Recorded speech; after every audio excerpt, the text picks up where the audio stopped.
পিঠে খেলে পেটে সয়। শুরু হয়ে গেল কলকাতার পিঠে পুলি উৎসব।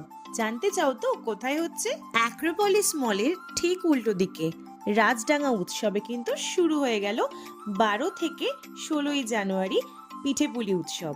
আমি কিন্তু ফার্স্ট ডেতেই একদম হাজির হয়ে গিয়েছিলাম। গিয়ে দেখলাম ছোট্ট গপুকে অনেকগুলো কিন্তু পিঠে সাজিয়ে গুছিয়ে খেতে দিয়েছে। আর এত রকমের যে পিঠে হতে পারে সেটা কিন্তু তোমরা না দেখলে বিশ্বাস করতে পারবে না। দুধ পুলি, পাটিসাপটা, ভাপা পিঠে, মালপোয়া, সেদ্ধ পিঠে থেকে শুরু করে চকলেট পিঠে, আমের পিঠে, ঝাল পিঠে, এমনকি ইলিশ মাছের পিঠে। এছাড়াও আরো হাজার হাজার রকমের পিঠে কিন্তু তোমরা দেখতে পারবে। আমার তো এত নামও মনে নেই। একটা বিশাল বড় মাঠের চারিদিকে এতগুলো স্টল বসেছে। সব স্টল তো ঘুরে দেখানো কখনোই সম্ভব নয়। আর তার মধ্যে প্রচুর মানুষ, সবার হাতে বাটি প্লেটে ভরপুর। আর চারিদিকটা তো গুড়ের গন্ধে ম ম করছিল। প্রথম দিনেই কিন্তু প্রচুর মানুষ সেখানে উপস্থিত হয়েছিল, তোমরা বুঝতেই পারছো ভিডিওর মাধ্যমে।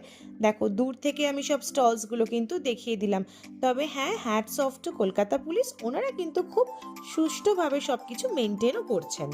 এরই মাঝে ইন্দ্রনীল সেনের কয়েকটা গান শুনে নিলাম। তবে প্রতিদিনই থাকছে বিশিষ্ট খ্যাতনামা শিল্পীদের কোনো না কোনো অনুষ্ঠান, সেটা কিন্তু আমি ভিডিওর লাস্টে আরও একবার অ্যাটাচ করে দিচ্ছি।